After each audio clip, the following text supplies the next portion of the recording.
Hello everybody, this is Goji73 here with a figure review. Now that the MonsterArts Destroya final form has been reviewed and put out of the way, it's time to move on to the next MonsterArts figure that I picked up during my most recent collection update. And so, here it is. It is another Godzilla, might I add. The 1964 Godzilla.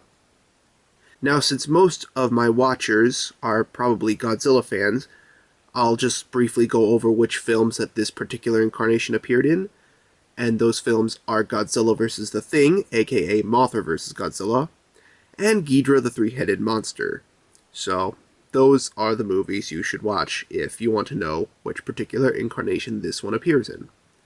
So without further ado, history is already covered, let's go on to detail. Now, because this is a Godzilla figure, detail here is very nicely captured. Let's see if I can get a closer look on him. Yes, as you can see, everything about this particular Godzilla is captured pretty nicely. The eyelids, I noticed, are a little bit sticky-outy a little bit, and I'm not sure if that's a feature that was on the suit, but in this case I thought it was pretty cool. The eyes sort of weird me out. They kinda, sorta had that one derpy eye thing that the first Godzilla had, but not to the point where it's, you know, completely unacceptable. So, yeah, eyes are okay. The rest of the figure itself looks pretty good. Let's see if I can show off the rest here. And here's the tail, for anyone who's seen it. But there is one thing I should probably point out, and you probably have noticed it by now, and it's this little gap here. Now, for those of you who are wondering what the deal is with this humongous gap, apparently, according to Bluefin, or so I am told, the reason for this gap here is so that way the figure has the ability to bend over or something. So they had to make this little gap here so that way the figure would connect pretty well. And it is also for that reason, if you can see this in my particular camera, there's this big triangular cut here to sort of help the figure articulate a bit more. And it's the same thing on this particular side here too. And the reason for this big gap here is, again, like I said, to give the figure a bit more articulation. And it's a little bit jarring. I have seen a few pictures online of people who have this particular figure and have found a way to make him look more upright and to the point where the gap is not so visible. And I tried doing that with mine, but I've also heard stories that if you bend it too far back, then the top half will pop off and you'll need to pop it back on in order to make it stay on. So, unfortunately, ways to fix aside, this is kind of a little jarring. But overall, everything else on the figure is pretty spot on when it comes to Godzilla. Now, quick overview of superpowers. For anybody who knows Godzilla should know what his superpowers are by now.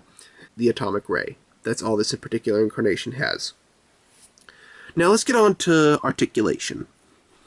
Being a Godzilla figure, his articulation is pretty basic. Both of his arms, from the shoulder to the actual figure itself, can rotate, can swivel like this. My particular variation has hardened a bit because it's been a while since I've used him, but both arms should be able to rotate. Both legs rotate pretty well as the kneecaps here. And the toes here actually have a little seam here that you can move up and down, like as if he's tapping his toes. So, there's that. Let me see if I can fix this. The waist, as I explained earlier with the spine issue, separation issue, does rotate pretty well, or swivel. The mouth here does open and close too, like this. And the neck itself is also pretty rotatable itself. So, there's that. And of course the tail, fully articulated. Well, mostly fully articulated. So yeah, articulation for a MonsterArts figure of Godzilla is pretty basic. Nothing wrong here. So yeah, articulation is pretty good. One thing I should also notice too is that this MonsterArts did not come with any accessories. This Godzilla is purely all by himself. And that doesn't really bother me much. There really isn't anything that you could put as an accessory piece with this incarnation of Godzilla, or not that I know of. So, no accessories really doesn't bother me, so... But, yeah, I don't know how anybody else would feel. But, anyway, yes. No accessory pieces. And now let's get on to sizing. And this is something that a lot of people have been complaining about. And why is that? Well, let's pull out another MonsterArts to explain. Heisei Godzilla. And as you can see, the figure is ridiculously short. Ridiculously short. As you can see, the Heisei figure is pretty big, and the Showa is pretty small. And the reason for this, Tamashii has actually come out and stated why this figure is so short. And the reason why is because, from a relatively sized point, this is how big the Showa Godzilla would be in comparison to the Heisei figures. So, with that being said, unfortunately, if there are any more Showa figures that are released, there is a very strong possibility that they will be in this particular scale as well. So, while Tamashii has gone on record stating why it's so short, this is still a very short figure in comparison to the other Heisei figures, which are of relatively normal scale with any 6-inch figure that you might have. So, while it is relatively scaled, it is still kind of sort of jarring, is the best way I can put it. But anyway, scaling aside, this is just a little show off of how it looks. And I should also kind of sort of pull out this figure too, since I've mentioned little things about this particular incarnation. Here is the Bandai figure of it. And right off the bat, you can see sort of the differences that Tamashii has made with this particular release. The big gap here, this is what it should look like on the actual figure. But apart from that, this particular figure is lighter, which is sort of the thing that the memorial box tends to do with a lot of its Godzilla figures, whereas this is the more accurate paint job. And I just thought I'd show that there. Now, one thing I should probably mention about the scaling, which would be a little bit more helpful to giving the figure a little bit more love, which unfortunately I can't because of the situation that has happened as a result, is that this figure does fit in scale with another particular line that used to have a pretty good go. And that is the Revoltech line. Here is Anguirus to demonstrate. And as you can see, the figure is actually in scale with the Revoltech figures, because Revoltech's figures are actually a little bit more scaled down as far as their monsters goes, like Baragon, Daimajin, Gamera, Legion, and so on. And if Revoltech was still making monsters, which they unfortunately don't anymore, this actually would be a pretty good way of having a Godzilla monster in that Revoltech line, because this Godzilla is in pretty good scale with the Revoltech figures, and he would have made a pretty good Godzilla release with them.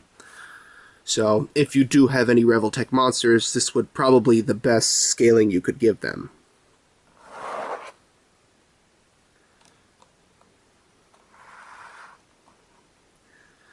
Now, as far as I know about Rarity, I'm not sure if he's out of print yet, but from what I have been reading, this guy has not gotten any good sales because apparently a lot of people in Japan did not like this release, that or they weren't familiar with it. So as a result, he got some very bad sales in Japan, and that ultimately hurt the Showa film's reputations for possible MonsterArts releases. Or so I've told. So as a result, Rarity I'm not entirely sure on, but from what I do know is that it's very unfortunate that this figure had to suffer, because it is still a very, very nice figure. as far as a representation of the 64 Godzilla goes, so I probably shouldn't get into rarity because at this point a lot of the figures that I review have probably gotten out of print by now. But anyway, that just about sums it up for this review. History, we all know. Detail is very nicely done, apart from one little design nitpick. Superpowers, we all know. Articulation is pretty good for a Godzilla figure, and sizing, unfortunately, is off when it comes to the 6-inch figures. So overall, I have to give this figure an 8 out of 10. And I give it that because, again, the very noticeable gap in the spines and the relative scaling of this figure is very, very noticeable and at the same time kind of jarring. But apart from that, as a Godzilla figure, this is a very, very nice capturing of the 64 Godzilla. And if you're a fan of the 64 Godzilla, then I definitely recommend you pick it up, because it is a great figure, but not without its flaws. And so that's it. I hope you enjoyed this review.